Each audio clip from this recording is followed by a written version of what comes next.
What's good, folks? Family, friends, loved ones, enemies, frenemies, wizards, witches, muggles, mudbloods, people of Middle Earth to another episode of Disguised Coverage, the only podcast that gives you an equal amount of blueberries in each muffin and is presented by the best pizza in Buffalo, New York. That is One Pie Pizza. Find the online menu in the episode show notes, whether here on YouTube or whichever podcasting app or platform you're listening to this show on. I am your host, Anthony Prohaska. Find me on Twitter at pro__ant. That's pro, 2 underscores A-N-T. Find me on Blue Sky at proant. No underscores there, just PROANT.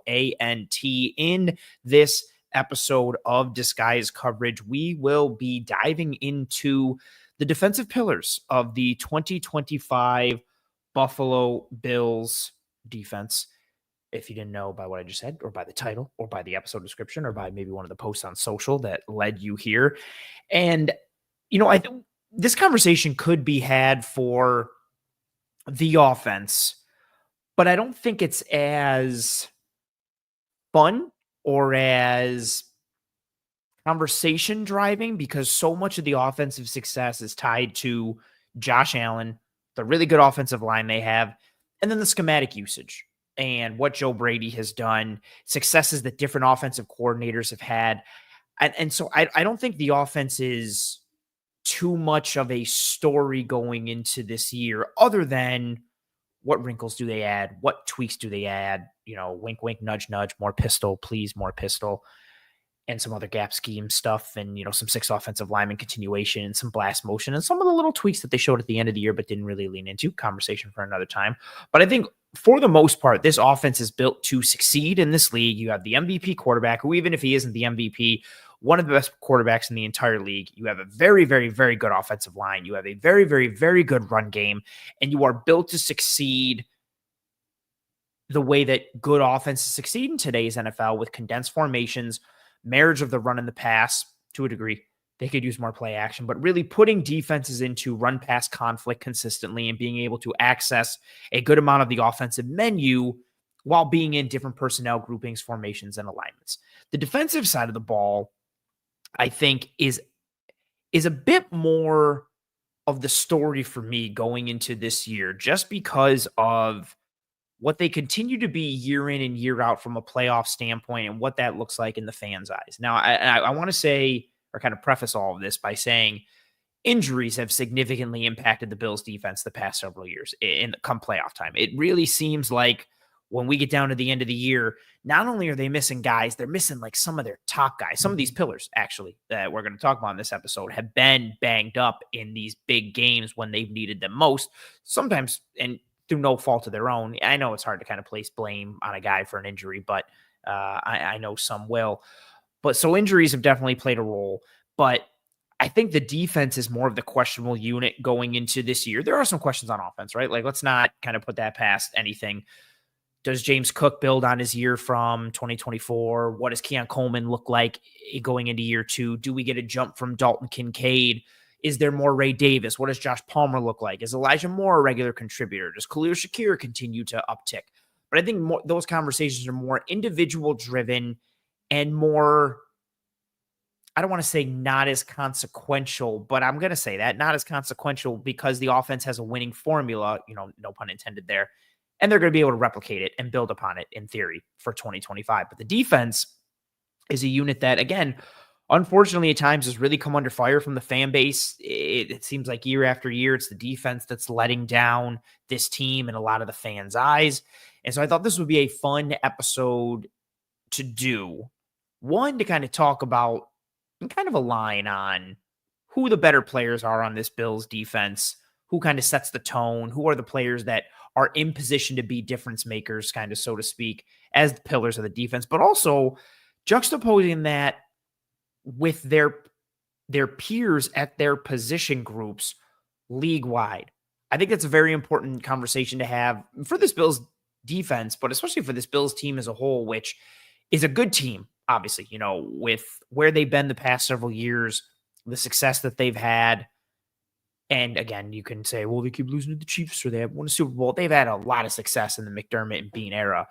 But I think this year, and even some of the past several years, there hasn't been a lot of like upper tier, A tier, S tier talent on this Bills team. They've more so been a quality unit with a lot of depth and a lot of Bs or a lot of B pluses. And where other teams have an A minus and then a C plus, the Bills are just like, no, we're just going to sit here with B pluses and Bs and a lot of depth and, a lot of middle-ish to above average to good quality, but not necessarily this elite type of talent across the board like some of these other championship caliber teams have. And I think the defense is a really nice microcosm of that because there are very good players on this Bills defense, both in a vacuum and also kind of compared against their peers league-wide, but also some of the better players on this Bills defense. It's interesting to kind of place them into the larger position group conversation within the league and see like, okay, if, player A plays position X, hey, they're one of the better players on this team, but where do they rank in the league amongst that position group? Because it's one thing to be good for the team, which again, all carries value, of course, but how good are you at that position kind of amongst your peers league wide? And so I'm somewhat putting that into perspective. So I thought this would be a fun conversation to have. Got some pillars. I've also got some honorable mentions that I think are somewhat variable filled, but we'll get into that in this episode as we go along. For the regular watchers and listeners, apologies for more inconsistency in my schedule the past couple of weeks. That is starting to come to an end. We'll be back to our normally scheduled Tuesday, 9 p.m. Eastern live stream starting next week, Tuesday, July 15th. Audio listeners, those episodes will be uploaded to the audio platforms immediately following the live show. We will be into that Tuesday regular rhythm through the rest of July, through the rest of the regular season. I appreciate everyone for bearing with me. A lot of busyness going on in a multitude of ways, in good ways for myself. But yeah, so apologies for the inconsistency. Thank you to those of you joining me live here on a Thursday night or listening on Friday, Saturday, whatever have you. If you are joining me live here on this episode of Disguised Coverage, please, and thank you. Drop a like on this video here on YouTube. Likes are the lifeblood of these streams. So if you would be so kind and you're enjoying this content, drop a like here on this video. Also, if you're joining me live, questions, thoughts, comments, concerns, likes, dislikes, who your pillars are, what your expectations are for this Bills defense in 2025, anything and everything that you may have on your mind, feel free to put it into the chat, comment, whatever you got. I will bring everything up as much as humanly and physically possible as we go forward, having this discussion on the pillars of the Bills defense for 2025. Let's get right into it. There's no particular order. I started just kind of somewhat by position group working from the back, but there's not really any rhyme or reason to it. So I don't want anybody to think like, oh, the first guy that he talks about is the most important pillar or is the top guy or is the best guy on this defense. Although I think you could potentially make that case. That might be a conversation for another time or this episode. We'll see. The first pillar I want to start with in this episode is Christian Benford, Buffalo Bills cornerback, CB1 on this team, and someone who I think is on the precipice of becoming one of the top corners in this league.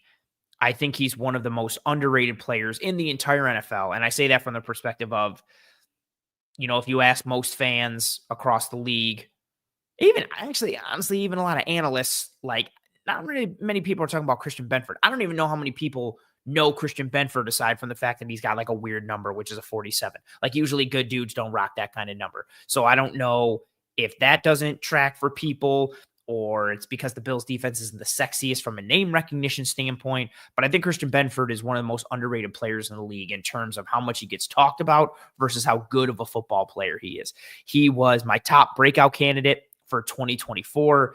You just saw the progression that he was starting to make. Ooh, strong comment here from Andy. Andy, thank you for being here. Thank you for the comment. Andy says, agree, but he's already top 5 in the league for me. Ooh, so Andy thinks Christian Benford's a top 5 corner in the league. I've gone back and forth, and I'll say this with this with relation to Benford and corners in general. The corner conversation in ranking corners is so difficult for me because so much of the conversation is like scheme specific and almost arbitrary in terms of like what you value, or for me, at least I should say, like how much man is the guy playing? What are his responsibilities? Does he only line up on one side? How often does he match up with the number one? What kind of competition is he facing? And then even the numbers and the metrics, like reception percentage isn't necessarily the best way to judge it? Are you judging, snaps per target? Are you judging, yards per reception? Metrics can be a bit misleading and not really tell the whole picture. I think tape study is the best for evaluating corners, but again, a lot of it is so scheme dependent. If you think Christian Benford's and I'm not saying you particularly, Andy, but you as in anyone in general, if you think Christian Benford's a top 5 corner, God bless you for it. I think I fluctuate. Again, it's hard for me to give a set list knowing how much scheme matters. I don't think he's top 5. I don't think he's not top 5 for me, but he is in, I think, anywhere from like a 6 to 11, 7 to 12 type of range for me, with the median probably be like 9 or 10 or even 8 at this point, given his all around ability. But really strong player. I think somebody who, again, is starting to get into that area of being one of the better players at his position. I think if he's not solidly in the top 10 now, I think he has a very good chance to play him into top 10 or even top 5 consideration, depending on where people already have him ranked. And a lot of it is, for me with Christian Benford, it's his coverage ability and his run defense ability. And I think both of those are so tremendously important in today's NFL. Obviously, as a corner, you have to be able to cover. We know this aspect. You are a pass defender first and foremost. But in today's NFL, with how the run game has come back in vogue, condensed formations, you have to be able to play the run as both a force player and a tackler. And again, that matters a ton in today's NFL. Just something basic, right? Like we talk on the show all the time about duo, how the Bills run duo. And I talk all the time about James Cook and his ability to bounce those duo runs outside. Usually on duo, there is a purposeful, or not purposeful. I don't know if that's right verbiage there. I'm falling apart. There's an unblocked defender on the defense, usually on purpose or purposefully. It is a defensive back. It could be the outside corner, it might be the nickel, maybe sometimes it's safety, depending on alignment. But you will see the Bills at times leave that outside corner unblocked. Think of Riley Moss for the Denver Broncos in the wild card game. Bills run duo. Riley Moss is unblocked. He comes down. James Cook bounces it, beats him around the corner, gets up the sideline, gets a nice chunk play, right? The Bills will do that by design because James Cook has the ability to bounce and he can run through a corner or he can run around them because of his skill set and his traits and how good he is. But even if you aren't the Bills, even if you don't have James Cook, in theory, usually the outside corner is one of the poorer tacklers on a team. So defenses have to be very cognizant of offenses trying to put their corners into run conflict by design, making them have one-on-one scenarios or having to fight through a tight end for a block or fight through, an offensive lineman out in space in a variety of ways. You have just got to account for the run, not as much as the pass, but close to it nowadays from a responsibility standpoint and from a finishing standpoint. You have to come up, and crack, replace, act as a force player, be able to turn that run back inside, take good angles, not let guys get outside you, but then also be able to finish at the tackle point. That's such a strength for Christian Benford. His ability as a run fitter and run finisher, in addition to what he brings as a coverage player, I think makes him so tremendously important to the Bills defense and such a good player in today's NFL at the cornerback position. And just looking at him, I don't think he's elite in any one area. He's got some size, he's got some speed, he's got some frame, he's got some burst. He can play physical, but he's also sound technically. I don't think he's elite anywhere, but he's just not deficient anywhere. He's pretty good. He's good to pretty good almost across the entire board. If we're ranking like every aspect of a corner on a scale of 1 to 10, 10 being amazing and 1 being terrible, I think he's like a 7 to an 8.5 in everything. And that might not seem super sexy, and it's probably not. But when you don't really have any deficiencies and you're just good to pretty good in almost everything, again, from a run standpoint and a pass standpoint, that's what it is. Like, you get some really good cover corners who aren't good force players or who aren't good tacklers, or you get some really good cover corners who might struggle with size or some dudes who might struggle with speed. because Benford is just pretty good to pretty good in almost everything, he can combat a lot of a variety of body types. You can watch him play up against bigger bodied receivers. You can watch him cover speed guys like Brian Thomas or Tyreek Hill. He knows how to position himself. He's got good feet. He's got good hips. He's got good route recognition and eyes and hand usage. Just a really, really good player. One of the pillars of this defense, one of the pillars of this team with the contract that he got this year. And I think he has a really good chance to make that contract look absolutely tremendous by continuing to move in an upward trajectory. And I think that's what's really exciting with Christian Benford is I don't think he's plateaued yet. I think he has a chance to continue to get a bit better and really, again, push himself to solidifying himself as a top 10 corner or maybe even a top 5, depending on where you have him ranked now. But definitely one of the pillars of this team, plays a premium position and is very good at it in almost every way. And a good point here from James, saying Sauce Gardner gets all the praise. Benford is a better tackler than Gardner. 1,000%. Benford is a legitimate force multiplier against the run because of his physicality, his willingness, his sound tackling ability, but just being assignment sound. I posted a clip the other day of Taylor Rapp making a really nice tackle from depth against the Rams on an inside run against Kyren Williams. I don't remember what kind of run it was, but it was condensed formation, and Benford is the force player on the outside. And the reason Kyren Williams hits it up inside and Rapp is able to make that tackle is because Benford just takes a really good angle closing down the space from the outside as that force player. Kyren can't bounce it outside. Doesn't have a ton of speed, so he's not really a bounce guy anyway. But he takes one peek at Benford and is like, nah, let me slam it up inside. Like, you just see that with regularity. And even if the running back does bounce out that way, there's a good chance Benford's going to make that tackle. Again, because he is a sound tackler, he's willing, but he's also got some size and some frame and some physicality in addition to having some athleticism. Really nice piece there. Want to grab some of the comments that started to roll in. What's up, Roy? Roy says the defense has too many unanswerable questions as of now. New and unproven pieces. Hope it works out well, but still a bit skeptical. Roy, I echo those sentiments, and we'll talk about some of those in an episode next week when I'm joined by JP Acosta from SB Nation to have a large-scale Bills conversation in terms of the AFC landscape and what could or will hold the Bills back in 2025. Very excited for that. Charles, thank you for being here. Charles says, what's up, Ant? What's up, Charles?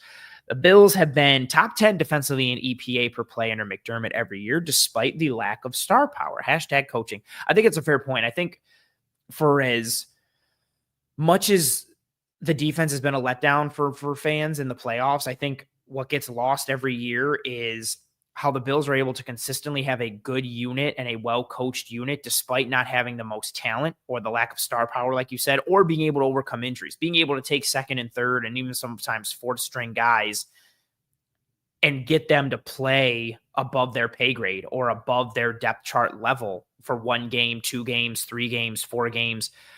It's a real testament to the coaching staff. And I think that type of coaching ability and the ability to be able to get this team to the finish line gets lost every year because of their performance at the finish line. And overall, they do a good job of getting the most blood from the stone that they can. I think they raise ceilings and raise floors, especially from a secondary perspective, I should say.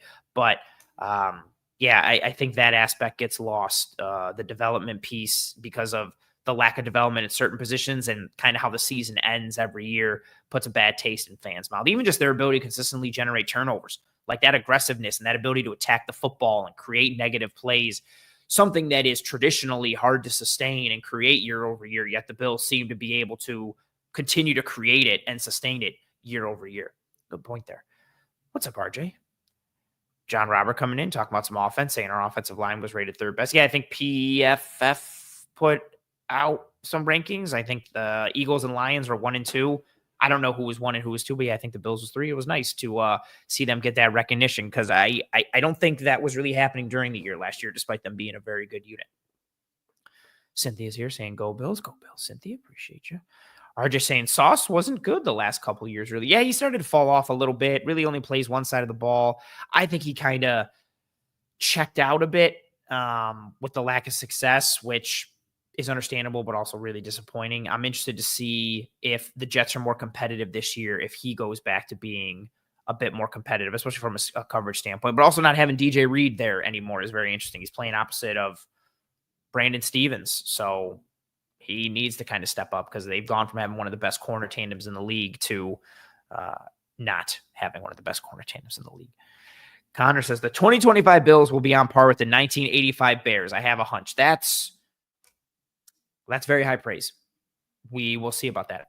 I'm not doubting you, but that's extremely high praise. Extremely high praise. RJ saying I marked out big time when JP was on Mina Kimes' show a couple months ago. I think that's his second time being on the show. I think he's been on it before, if I'm not mistaken. But yeah, JP does great work and Mina does great work. Maybe you'll see Mina Kimes on this show again later this summer for her third time. Who knows? Maybe. K. Maury says Eagles, Broncos, then Bills for offensive line. K. Maury says Lions dropped a lot probably due to the departures. Oh, good point. Oh, that's right. Ragnow retired. Yeah, fair. Broncos are number 2 for O-line in that ranking. Interesting. What? Teach their own. Next pillar that we're going over here. I'm going to stay in the secondary. Taron Johnson. I think Taron has started to become a bit underrated within the Bills fan base, but he's still one of the best nickels in all of football. And I think he's tremendously important for what he allows the Buffalo Bills to do schematically. We talked about it a bit when we talked about Benford and condensed formations. We talked about it a ton last year. If you watched the show last year, all I talked about not all I talked about, but actually it was a lot of what I talked about. The Bills moving towards condensed formations, bigger bodies at wide receiver, moving in the vein of the Lions, teams like the Lions and the Rams who used body types to put defenses into run-pass conflict and using condensed formations and weaponizing them out of 12 personnel, 11 personnel. Bills did it with the jumbo sets with 6 offensive linemen. But these offensive formations in the condensed formation world, combined with being able to lean the run a bit more, it's all designed to put the defense into run-pass conflict and try and dictate the defense and make them think A when you do B. And then when they think you're going to do B, you do A, because so much of the menu is more available to you because of the body types you have combined with the formation and alignment that you are using them with.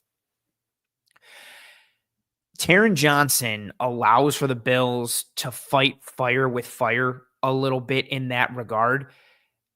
Again, with the league moving more towards putting defenses in a run-pass conflict, Taron Johnson allows you to mitigate that conflict a bit because of his coverage ability and his ability to play the run. Now, I want to get this in before anybody yells at me. This doesn't mean that when teams or certain teams go with really heavy personnel that you shouldn't sub Taron out from time to time for a third linebacker. I'm not saying leave him on the field no matter what, but Taron Johnson is at the center of everything that the Bills defense is able to do schematically. His ability to trigger against the run, to set an edge, to shoot gaps, to take on linemen, to finish in gaps and in the hole against different body types at the running back position. He plays with no fear and also plays with physicality. He doesn't have the size for it, but he plays like a third linebacker at that second level. And there's times where he is like offenses, I should say, will use motion to get the Bills to shift. And all of a sudden, Taron Johnson is in the box with Matt Milano or Terrel Bernard. And now you're essentially playing him as like a weak side linebacker. And from a size standpoint, a body type standpoint, it's not ideal to make him live in that world consistently, but he can hang in that world a bit. He can avoid climbing offensive linemen and still shoot. He'll take guys on and he'll kind of shut down a gap or squeeze things because of his physicality and tenacity. And then you combine that with his coverage ability. For him not being the best athlete, he is a sound cover guy in zone, in match, can play some man as well. Go back to the performance he had a couple seasons ago against CeeDee Lamb when Dallas came to Buffalo. And you look at what he's able to do. He matters so much schematically because he allows the Bills to fight fire with fire when it comes to personnel dictation with offenses trying to use bigger bodies or more physical type of wide receivers or condensed formations, because you don't have to take Taron Johnson off the field all the time. It's not like, oh, cool, they're in 12, because Taron Johnson can bang with a tight end, or he can bang against 11 personnel with some bigger bodied wide receivers. He can shoot gaps, he can play the run, and he's got some coverage ability too. You can blitz him, you can let him trigger and read. He can cover down in the hook to curls to flats. Like he plays good from the top down. Just a really solid player for the defense.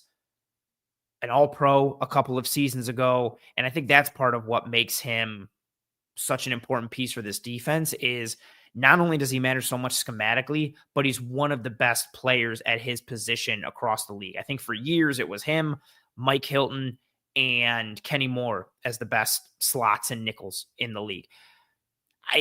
McDuffie for the Chiefs, I think, is amazing. He plays outside and inside, and I still think he can live like outside, so I never considered him like a true nickel. We'll see what Cooper DeJean becomes in year 2. McDuffie might move back into the slot full time. He's definitely up there in that conversation.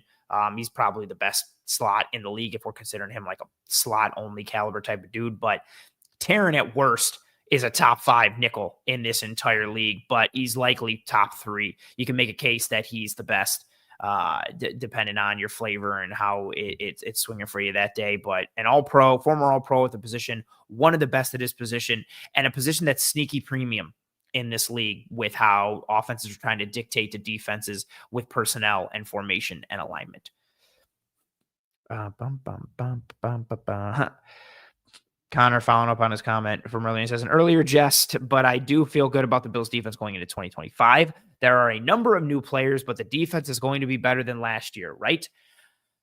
I hope.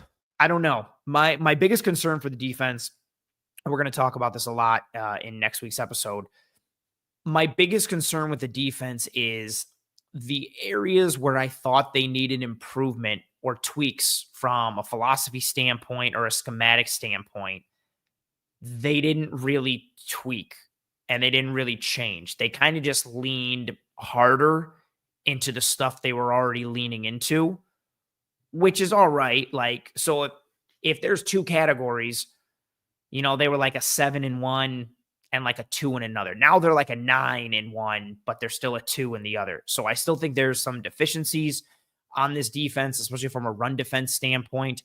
But a lot of it kind of, who said it earlier? As Roy said earlier, with the new but unproven pieces, hope it works out well, but still a bit skeptical. I think that's what it is, right? You got some rookies coming in, you got some new faces. What does Michael Hoyt look like? How do they use him? What does Larry Ogunjobi look like? How do they use him? Both those guys have 6-game suspensions. How much are you getting out of TJ Sanders as a rookie? How much are you getting out of Landon Jackson as a rookie? How healthy is Joey Bosa? How healthy is Matt Milano? How well does the safety tandem work? Is Max Hairston ready to start? Amongst other things that are going on with him. If not, who's CB2?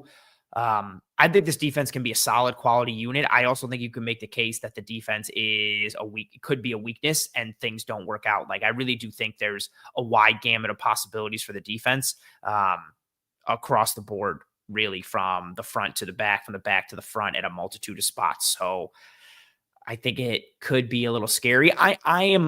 I'm a bit worried, but I was more worried last year than, most folks, but I just think game script mattered a lot to this defense. And I think the concerns I had last year about run defense and getting displaced on the interior and getting displaced in their spine, I think they're still at risk for having that happen again. And they're still going to need to stop the run with bodies and run blitzes and stunts, which is very risk reward, which is what their defense already was.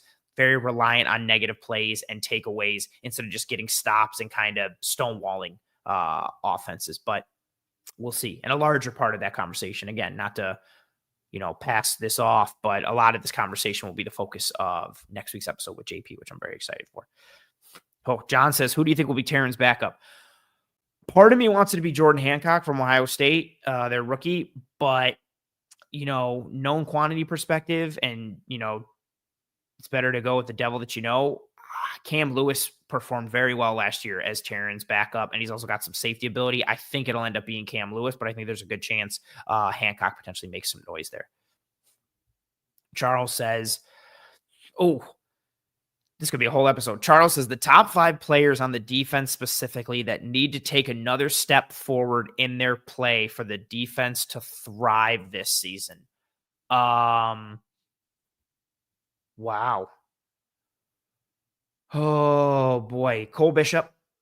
This isn't necessarily in order. Cole Bishop, honestly, I could leave it to the defensive line. And actually, part two of the guys that I'm going to talk about here kind of fall into that conversation. So let me do these next two guys and I'll circle back to this question. That was really good, Charles. I'm going to start this. This was good. Oh, I like this comment. Happy blueberry season to you, Ant. I appreciate it. Thank you. Equal amount of blueberries in each muffin. Thank you very much. Oof. Negativity for Sean McDermott here. Comment is, when is Sean McDermott going to get fired? He's given up 23.4 points per game and is the primary reason why Josh Allen hasn't at least won two by now. I don't know if he's the primary reason. I think it's a conversation for another time. There's a lot of things to unpack here. But I think it's fair to put the blame on the defensive side of the ball, or even McDermott at times. But I think to give him all of the blame and to say he's given up 23.4 points per game, again, essentially like ignoring all the injuries they've had in season from a regular season standpoint, from a playoff standpoint. Again, I think there is blame to fall at Sean McDermott's feet. I think this statement is a bit dramatic, but teach their own. The next player that is a defensive pillar of the 2025 Buffalo Bills and kind of falls, for me, Charles, your question of the top 5 players on defense specifically that need to take another step forward in their play for the defense to thrive. This person falls in here, and this is why I kind of tabled that conversation. So the third defensive pillar for the Bills, again, not third in any order, but just the third person we're talking about in this episode, is Greg Rousseau. But he also falls into what Charles just said, again, in terms of one of those like top 5 players on defense that need to take another step forward.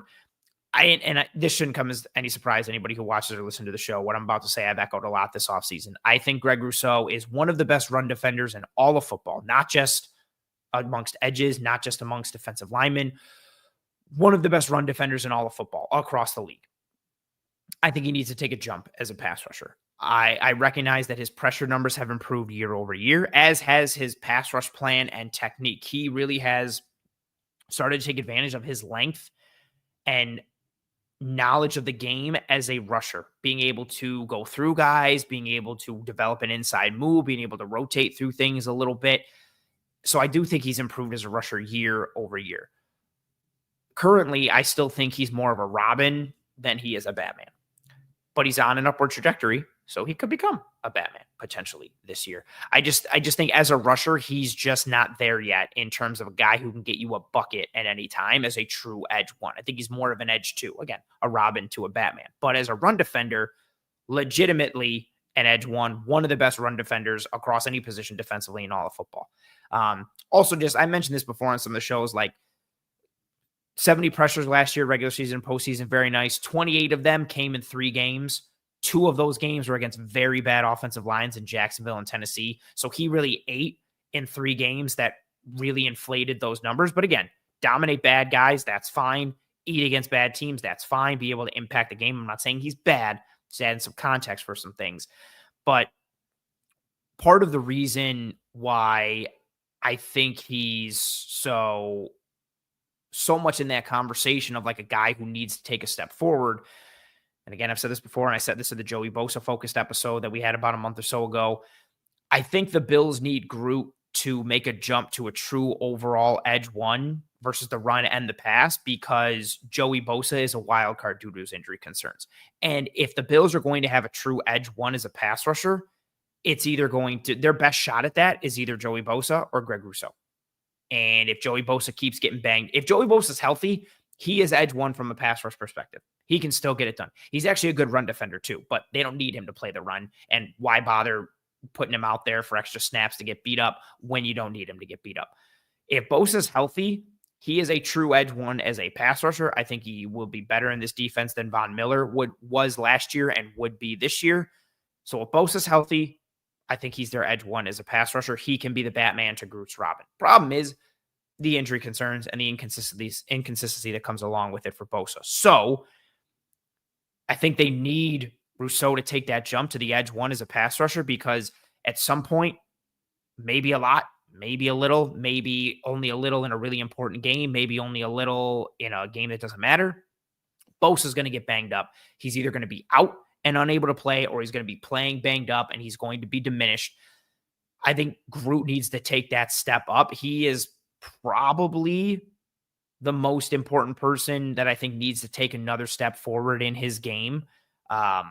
just because of where the position that he plays and the questions amongst that defensive line and amongst that edge grouping and how many guys need to play. I think he needs to take another step forward in his game for the defense to thrive this season. So again, Charles, this is one for that bucket and that question you mentioned earlier. And even aside from that, from Charles's question there, which I'm going to continue to reference here because it really fits for these next two guys I'm talking about. One of them being Greg Rousseau. It just matters a lot. I still think one of the biggest questions for this defense for me this year is who provides the pass rush. Is it kind of, do they do it in the aggregate? And they just have several dudes that can go after it. Do they have several guys that just play at like a B to a B plus level as rushers, which would be fine. But I don't know if they're going to have that. Like AJ Epinesa took a bit of a step back as a pass rusher last year, even though he took a step up as a run defender. How are they going to use Michael Hoyt? And again, he has that 6-game suspension. Are you getting anything out of Javon Solomon? What are you getting out of Landon Jackson? Like I just think there's questions at this grouping. We talked about Bosa already. So their best or most realistic, I think, scenario in terms of getting a lot of top-tier production at the edge spot is Greg Rousseau taking a jump. And again, he got paid this offseason, which is very nice. Oh, comment following up here from Garris. I don't know if I'm pronouncing that correctly. Apologies if I'm pronouncing that incorrectly. But he says, I love, in regards to Sean McDermott comment from earlier, I love him in the regular season. Don't get me wrong. But in the playoffs, he turns into Mike Tomlin. I mean, Mike Tomlin... You think Mike Tomlin's a bad playoff coach? Is that a common thing? Am I out on the loop on that? I think Mike Tomlin's a good coach. I don't think he's. I think some of the shine has left him the past couple of years, but dude's got a ring. He's got some pretty good success. I would take a ring, but that's fair. Connor saying thoughts on the additions of Ryan Nielsen and Mike Pellegrino. I think new coaching hires can make a big difference. I like the Nielsen hire. I think it means we'll see more games up front, more slants and stunts and twists and 5-man pressures, which I'm very excited for. I think that'll also unlock Terrel Bernard. I'm excited for what it means from a pressure standpoint, which I think is very helpful because I don't want to bank on them having a true edge one and a guy who can go get them a bucket off the edge and win one-on-one at any point. So I think they're going to have to do it schematically, and I think Nielsen is a really big help in that way. So, I also have, where are my notes on it? No, where is it?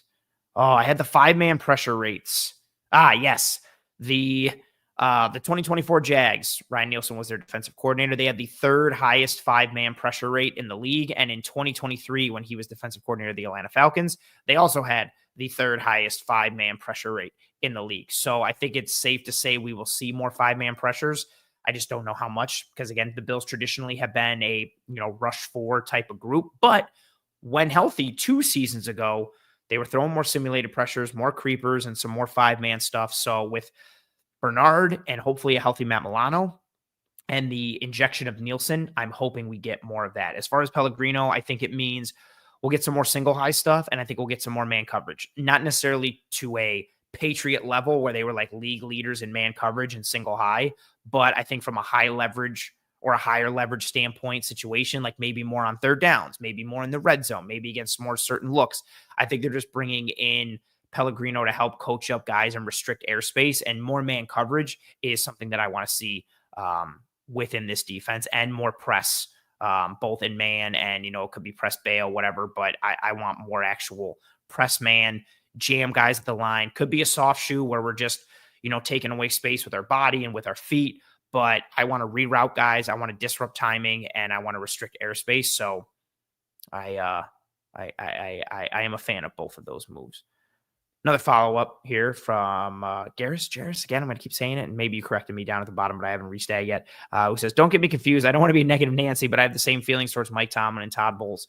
That's fair and understandable. I think for me, it's just so hard to win a Super Bowl. Like the odds of one team winning it versus the entire field, the odds are with the field, unless you're the Chiefs, who seemingly get to the Super Bowl every year. But again, I say this as a person, there are schematic problems or schematic issues that I have with Sean McDermott's defenses in Buffalo for the past several years. And I think a lot of those issues rear their head come playoff time and from a matchup standpoint.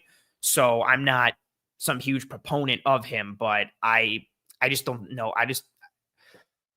Firing him could lead to worse results just as much as it could lead to better results. So that's why I'm just not on that. Like, when is he going to get fired? He's terrible type of deal.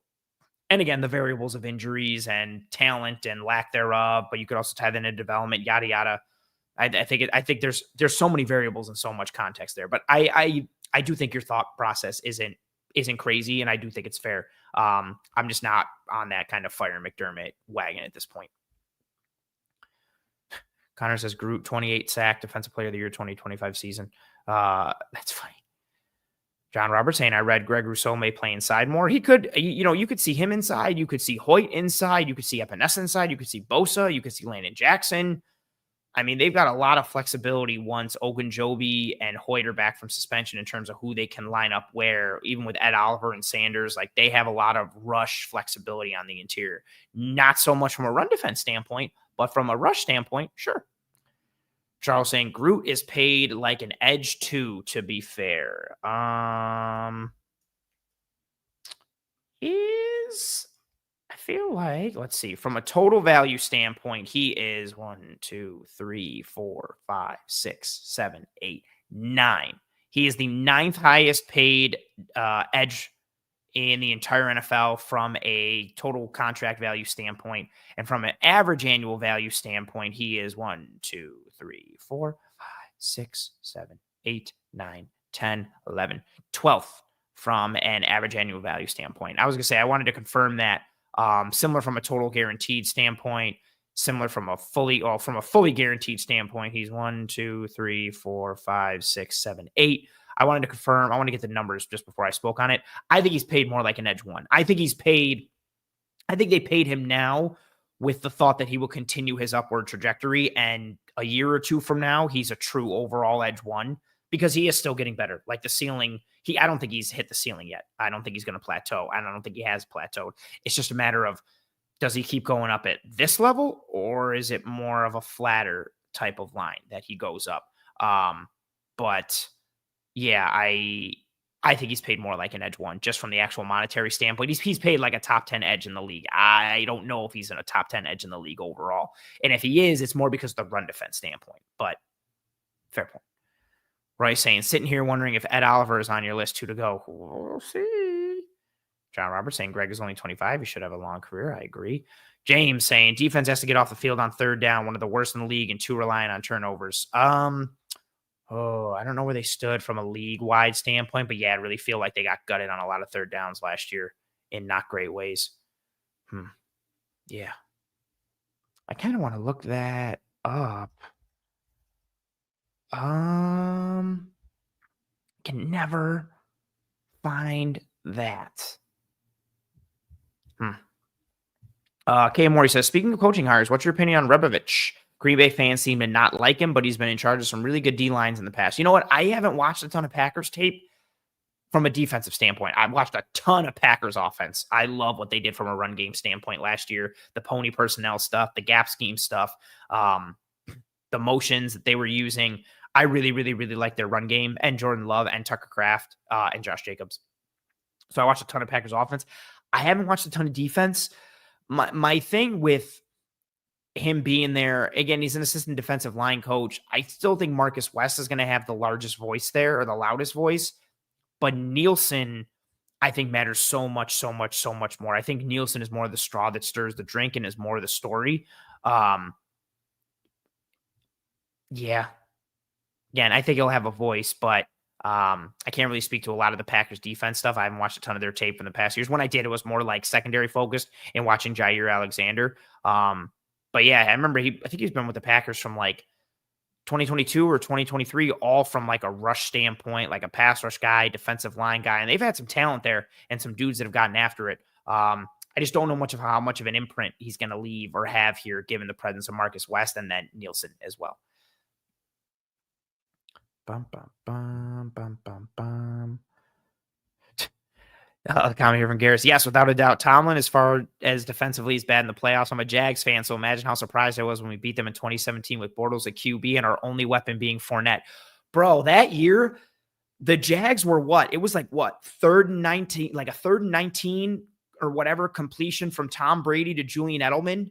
that if that completion doesn't happen, the Jags are going to the Super Bowl. Like the Jags almost went to the Super Bowl that year. Like they realistically could have beaten or not even could have, like should have beaten the Patriots in the AFC Championship. They went from barely getting by the Bills in the wild card to beating and stomping the Steelers in Pittsburgh. And then, yeah, they had the Pats right there. And I think it was definitely 3rd and long. And I think it was a completion from Brady to Edelman in their own end. And that swung it towards the end. Like, it literally, if the Jags would have gotten that stop, the Patriots punt, and I think the game would have been close to being over, if I remember correctly. But there. Ooh. Charles says blitz Taron and Bernard more. Also, let's go back to this Jags fan comment. The Jags need to bring back their retro jerseys and stay with them. I need more of the Mark Brunell, Jimmy Smith, Keenan McCardell, Tony Baselli Jags unis that they started to rock as an alternate last year. Get rid of these new ones. Go back to the old school ones and commit to it. Same thing with the logo on the helmet. All of it. Charles says blitz Taron and Bernard more. Yes, absolutely. Also a good point here on Mike Tomlin. Yes, give him credit for Super Bowl, but he did inherit a team from Cowher. That is a very fair point. Pete says, we just need one of our new additions on defense to be good, and we're already much closer. I think that I think that's somewhat fair. The question just is, like, who is that going to be? Like, Larry Ogunjobi, I think, has deficiencies as a run defender and holding up against double teams. Michael Hoyt, I like a lot. I think he's going to be a good chess piece. I don't know if he's the good guy. Landon Jackson, it's tough because he's a rookie. TJ Sanders is tough because he's a rookie. Like, who? Again, that's why I think the best bet is, like, you make the case, like, what's better? I don't think Ogunjobi is going to, I think Ogunjobi is going to be good. I don't think he's going to be good. I think Hoyt has a chance to be good, but I don't necessarily see it happening. It's going to depend a lot on scheme and how they use him, which I really hope they use him how he was used in LA, and they don't just make him like a 4-3 edge and just diminish his schematic usage. That would be really disappointing. But I think his good is kind of limited by the scheme part. And then you kind of play the game of, like, what's more likely, getting good from like TJ Sanders or Landon Jackson or Joey Bosa. Like, what do you bet on, a rookie being good or Joey Bosa staying healthy? So I think that's a fair point. I think they need more than one of the new additions to be good. And we're already much closer. Yeah, I think they need multiple step ups. They need multiple guys to go up, like some kind of letter grade. Like, they need somebody to go from a B to an A-, or they need like 2 guys going from a B to a B+. I think they need multiple step-ups in some form or fashion with how much defensive lines rotate nowadays and how much they're going to have to battle versus the run and the pass. Roy says, power to the tree. Thank you very much for recognizing the tree, Roy. I'm going to drop that comment down right now. Yeah, we actually, drop the banner there too. Yeah, we got a little bit 4th of July action here, so little Star Spangled Tree action there. Just some red, white, and blue garland on the silver tree with the lights hanging out there, so it kind of has a little fireworky type of feel to it. Appreciate you, Roy, for recognizing that. Thank you very much. And my wife didn't do the tree this time. I did it, so I'm very proud of how it came out, and I want to thank myself. Also got a little American Snoopy up there, even though I'm not the biggest. I don't want to get into that conversation. But yeah, I did the tree myself, so I'm proud of it. Thank you very much. Oh, John says, over under 23.5 sacks by our defensive ends combined. Oh.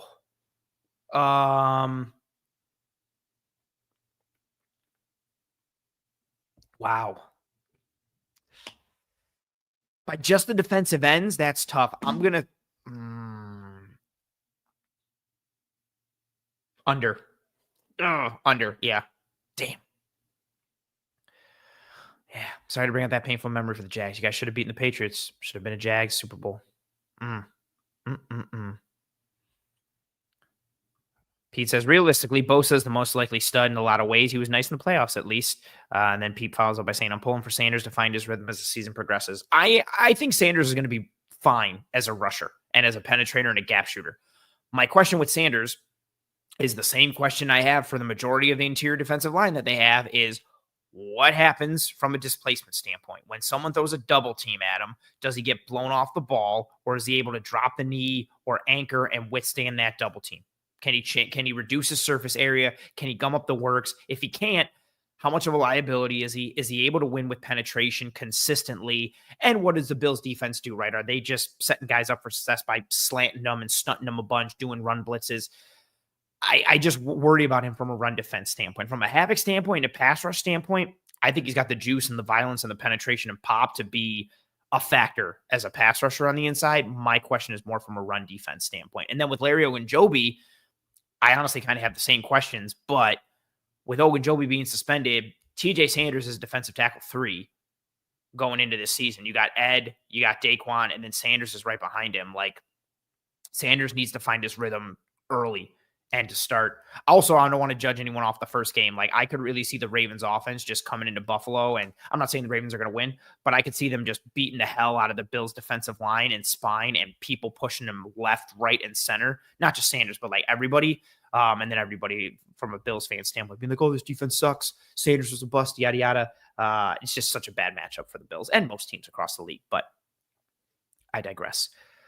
All right, next on this list, who mentioned it earlier? Wondering if, Roy said, sitting here wondering if Ed Oliver is on your list. We have 2 to go. Ed Oliver is on the list. He is the next defensive pillar of the 2025 Bills defense, and also falls into Charles's comment from earlier of like top 5 guys on defense that need to take another step forward in their play for the defense to thrive. I want to say 2 things about Ed Oliver. 1, I think he's a pillar. 2, what's unfortunate about that is he's the guy where I think you start to, like the way we started here on this list, right? Like Benford, pillar. I think he also stacks up well against other corners in the league, right? With where he ranks. Like worst case scenario, he's like corner 12, which I think is really good, but I think he's actually a bit higher than that. Taron Johnson, one of the best nickels in the league, also important to the Bills. Greg Rousseau, where does he fit? Like, what edge level is he in the league? Is he a top 10 edge? Is he a top 15? Is he a top 12? Whatever, something like that. Ed Oliver, I think, is such an interesting one because he flashes true game-wrecking ability against both the run against both the run and pass. And then he also disappears for stretches, both like in games, like he's gone from second through the third quarter or for the second half or for the first half. Then he also disappears like across games. It's like, oh yeah, did he even play weeks like 6 through 8? It felt like he wasn't even on the field. So he disappears a bit. I think he had a better year on tape in 2024 than the stats indicate. There was a lot of coverage and rush disconnection last year for the Bills defense in general, and I think it hurt him significantly. But he needs to be a game wrecker more consistently on the inside. And he's one who, man, like if you're talking about the top defensive tackles, interior defensive linemen in the league, I don't know where he ranks. I don't think it's top 10. I'd have to think he's definitely top 20. So probably somewhere like a median range of like top 15, kind of, maybe. But there's times where he looks like a top 5 edge in the league. And his numbers 2 years ago were tremendous. And his tape 2 years ago was tremendous. But then he kind of disappears. Didn't really have a good game when they needed him against Kansas City in the divisional round 2 years ago. Granted, there are a bunch of injured dudes on the Bills defense, and maybe the offense was able to give him more attention, the Chiefs offense. Then this past AFC Championship, Bills defense plays bad. Ed Oliver has a great game. Like, the plays he made against the run and as a rusher in the AFC Championship game against the Chiefs, he had like 2 plays or 3 plays in a row where he just game wrecked. And he flashes that ability. Like, it's just, hey, Morty says it like, one game Ed is top 10, and then a game Ed is top 10, non-existent Ed is a sad face. Yeah, you just see it. And Andy says it here too. With Ed, he just needs to be consistent week to week. That's it, right? I just don't want the dips and the valleys. I don't want him to play like a top 5 edge and then play like a top 25 edge. Just consistently play like a top 12 edge. Just be consistently top 10. And you don't have to be inside the top 10 like 6 or 7. Just play like 8 to 10. That's it. Just do that. Just be consistent. No more disappearing.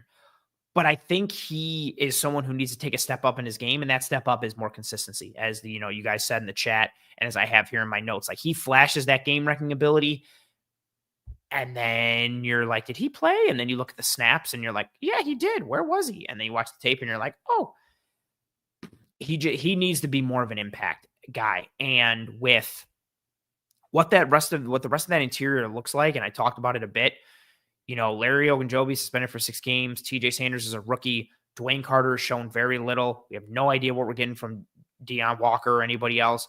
Daquan Jones is another year older and is becoming more siloed in his role. You need, in an ideal world, Ed Oliver and Greg Rousseau both take a step up. Rousseau, I think, takes a step up in his game.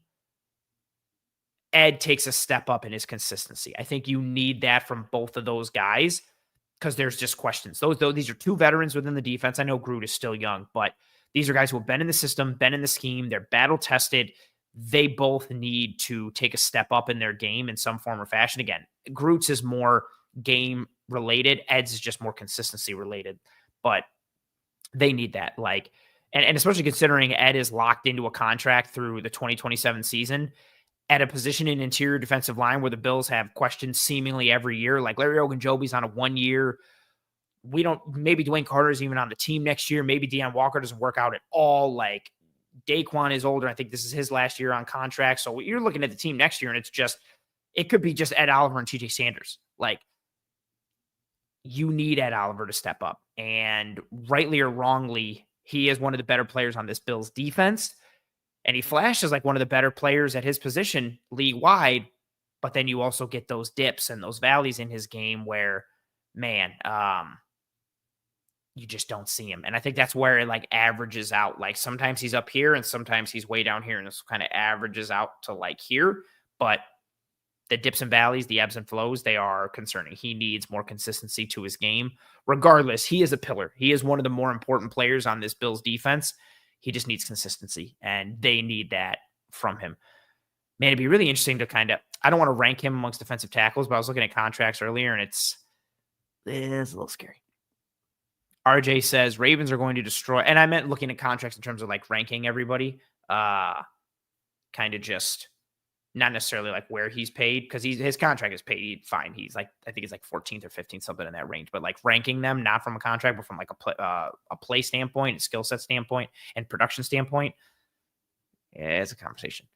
RJ says the Ravens are going to destroy us that opening game. They will be game planning for us the entire offseason. Yeah, they might be very motivated. We will see. I'm very interested to see that. RJ says, but it's a regular season game and not the playoffs. I think we'll beat them again in January. Yeah. Or the Ravens will keep beating themselves like they have for the last like 4 or 5 years. They just can't get out of their own way in the playoffs. Like, it's not even just Lamar. It's like everybody, which is weird because they're like a playoff tested organization and coaching staff, but they just cannot get out of their own way in the playoffs. We'll see kind of what they become. Andy says, I'll take 80% of Ed's abilities every week over 100% and 50. That's exactly it. Yep. Just be an 8 out of 10 consistently. Don't be a 10 and then don't be a 5. Just be an 8 out of 10 consistently, and that's awesome.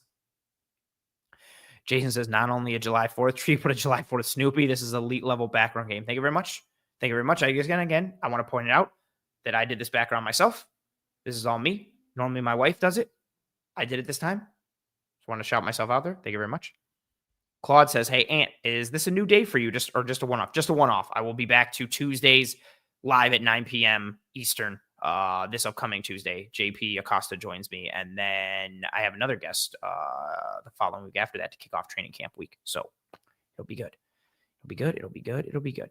Okay, so Ed Oliver, last one here, and then I have 2 honorable mentions. But my last defensive pillar of the 2025 Buffalo Bills, Terrel Bernard.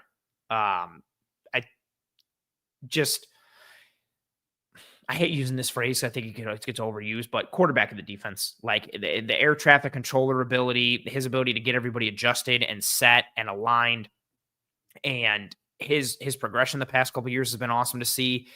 And if Matt Milano is healthy, I think Bernard and Matt Milano can be one of the best linebacker duos in the entire league. From a mental standpoint, from a coverage standpoint, from a run defense standpoint, I think if Milano's healthy, Bernard and Milano have the chance to be like a top 5 linebacker duo, maybe even top 3. But sticking with Bernard, coverage ability, pattern recognition, his size is a bit of a limitation, but he knows that, and he knows how to mitigate it. When Eric and I talked to him in the film room, that was one of the things we talked about, like sometimes having to take on blockers, but also kind of being able to avoid them and dip and dive and duck and dodge. And whatever the 50 is, that's a repeat of one of the others. He knows how to play to his limitations and how to work around them. I do think part of his success is tied to the front and the defensive line. So he needs help. Like, he needs to keep offensive linemen. He needs help keeping offensive linemen off of him, like climbing guards and offensive linemen being able to get to him clean and have good angles against him. He needs the interior up front to gum up the works more and allow him to play free. I don't think he's like the sexiest type of player, but he's just a really, really solid player. And tying some of this into the Ryan Nielsen piece, if the Bills can get more creative in their fronts with simulateds and creepers and 5-man pressures, I think Bernard can have a difference-making kind of year with splash plays and negative play creation as a force multiplier. He is a tremendous blitzer in terms of his timing and in terms of his violence.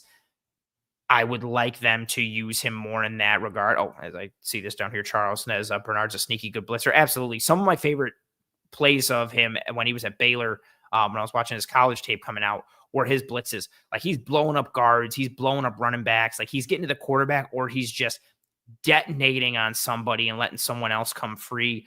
Like, use him on cross dogs, use him on stunts in games. Like, he can be the spiker, he can be the looper, whatever. Like, he's just such a good heat-seeking missile coming forward.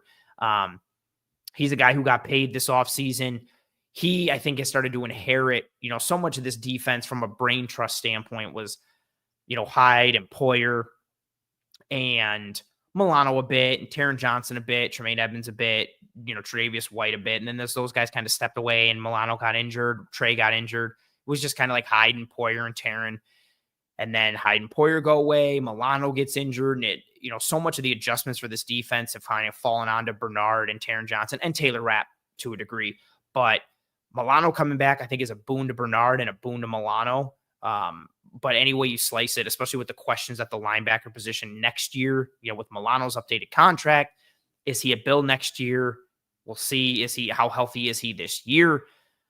Bernard becomes an important piece on that second level of the defense at a position that kind of has some questions about it with, a former All-Pro in Matt Milano being banged up and being a little longer in the tooth, and maybe having some questions about his performance this year and then his contract and future going forward. But yeah, I think Bernard is one of the pillars as well. Somebody who's really stepped up.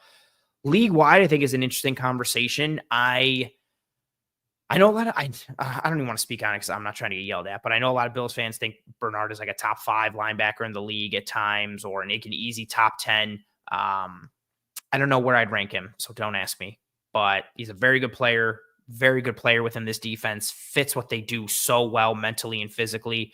I'm still not used to the number change from 43 to 8. It's going to take me a while to get used to that, but definitely a pillar of this defense. 2 honorable mentions, again, just for 2025. I mentioned one of them. I'm going to talk about him again. Matt Milano. I've contemplated doing a full Matt Milano-based episode. I just haven't had the time to cut up all the film and do kind of what I would want to do for Matt from a thorough perspective. But with each game that passed last year, his first game was against the Niners in the snow, so a little wonky in general. But with each subsequent game, going all the way through the AFC Championship against the Chiefs, he got better each week. His timing got better. His speed got better. The physicality got better. His angles got better. And by the time we were in the AFC Championship and he is running down Mahomes in space and finishing him in space on, a 3rd and long when they're running odd mirror and he's the aggressive spy, it was really encouraging. You saw the shades and the flashes of that All-Pro Matt Milano that was in there. If Milano can stay healthy, I think it's two ifs with Milano, right? Like, if he stays healthy, right? And how much of his former self does he play to? Like, so can he stay healthy? Cool. And then if he can, is he 80% of the All-Pro that he was a couple years ago? Is he 70%? Is he 90? Is he 100?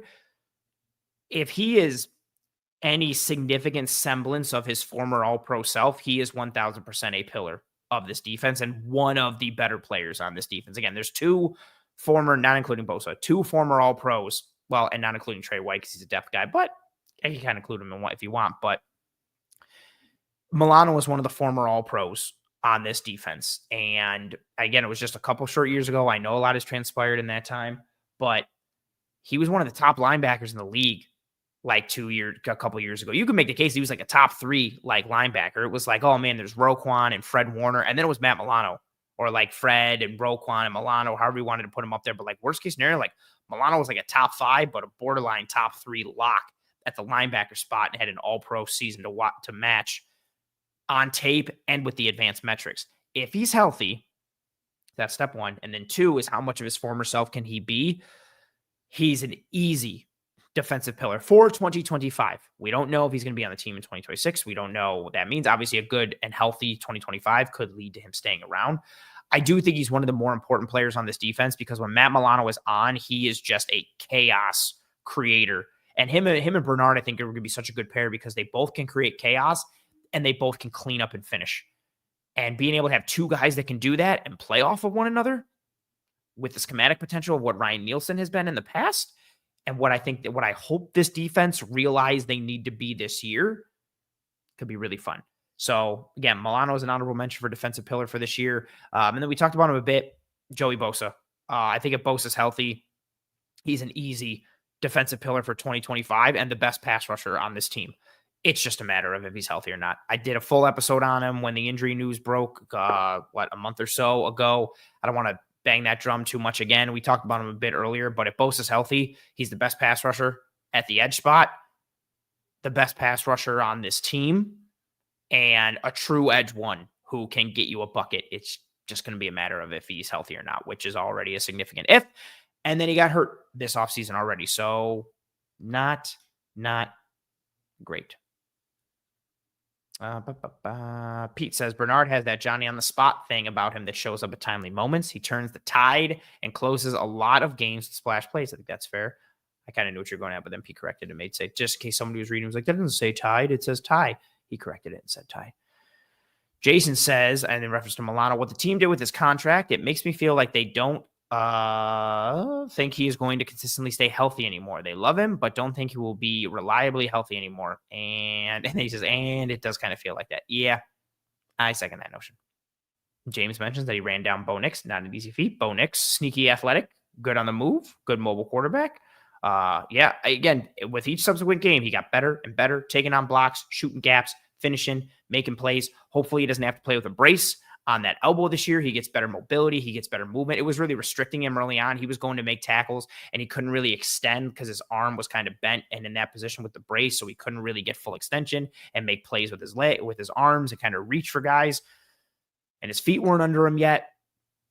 So again, the flashes were very encouraging for me. I just don't want to sit here and say, oh, he's going to be back to all pro form because he could get banged up again. I'm less concerned with the injuries and more concerned. I'm less concerned with him getting injured again and more concerned with the injuries and just general miles on the tires and age catching up with him a bit and seeing how that impacts him. So I'm less concerned with he might get hurt again. I'm more concerned with how healthy is he from his previous injuries and, the miles on the tires and the wear and tear and all that kind of stuff. But I am very encouraged with his play down the stretch last year. Man, and if he can get back to that, that's really exciting. Really, really exciting. You know what else is really exciting? The sponsor of the show, One Pie Pizza, the best pizza in Buffalo, New York. And I don't say that because they sponsor the show. They sponsor the show because I think they are the best pizza in Buffalo, New York. Sweet sauce pie, cup and char pepperoni, homemade blue cheese. They do an awesome breakfast pizza. They do a multitude of different pizza options. They have a pizza named after us and Josh Allen in tandem. It's pretty awesome and it's delicious. And they also have a catering division called Elevated Catering of Buffalo. Both the online menu for One Pie Pizza and the website link for their catering division can be found in the episode show notes, whether here on YouTube or whichever podcasting app or platform you are listening to this show on. The catering division is great. I talk about it all the time. Like I had them cater multiple events for me. They do this awesome coconut chicken and rice dish with this sauce. I forget the specific ingredients. There's more. It was delicious. They also do different kinds of mac and cheeses. Also great.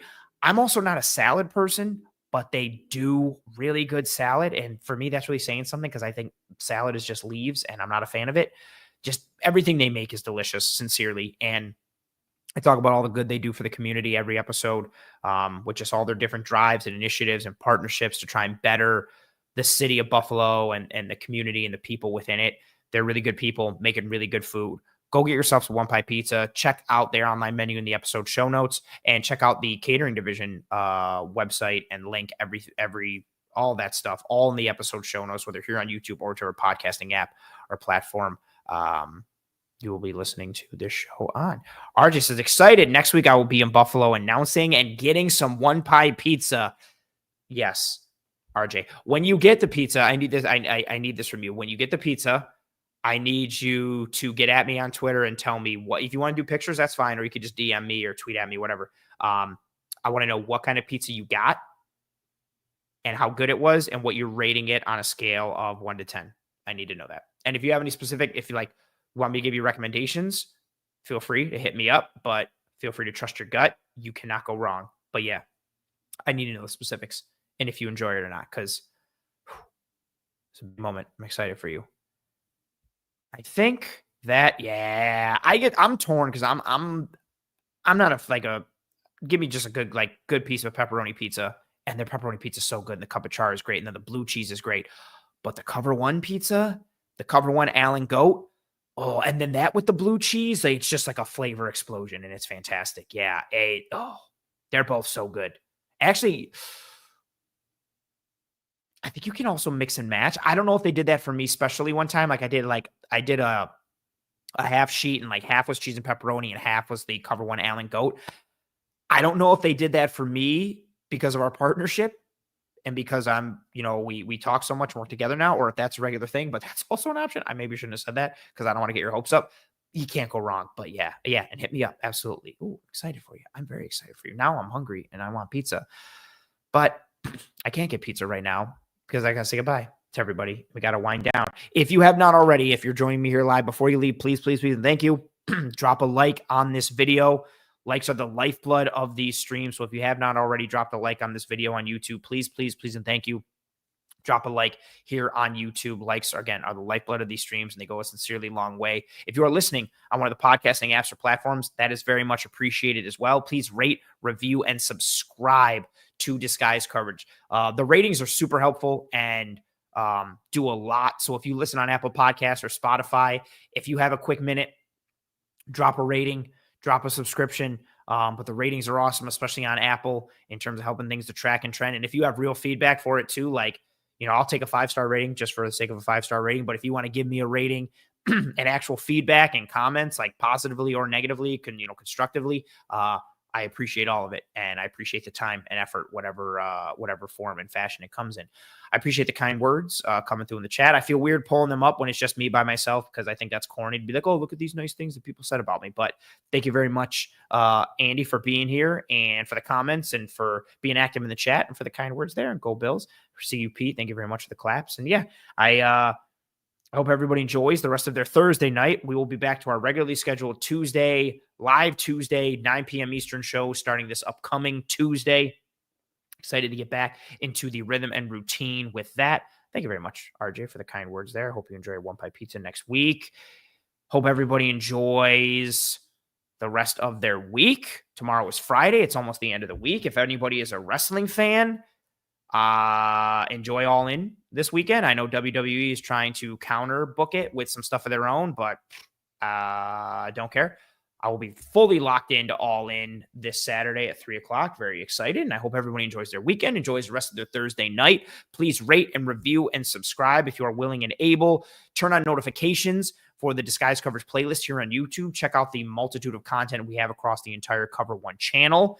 And if you enjoyed this episode or this show, tell your family and friends and loved ones about it, whether they're a Bills fan, football fan, whatever have you. If you hated this show or if you hate me, tell your enemies about the show and try and make them watch it and ruin their day. Thank you thank you very much for the kind words there, Claw. And I like Colin's comment there. Oh, come on. You aren't excited for Goldberg. I am not, which is crazy because young me, watching him just run through everybody in WCW, I was oh, no pun intended, all in with Goldberg. And I think, what was it, the 25 anniversary, 20-year anniversary, whatever it was, a couple days ago when he beat Hogan on Nitro in the Georgia Dome. I remember watching that live. That was nuts. But no, I am not excited for Goldberg. That was very funny. I appreciate you for that, Colin. Enjoy the rest of your Thursday night, folks. I hope you and your family and friends and loved ones are all doing well and staying safe. Be kind to one another. Take care of one another. I will see you when I see you, which will likely be next Tuesday, 9 p.m. Eastern. But until then, Godspeed. And as always, go Bills.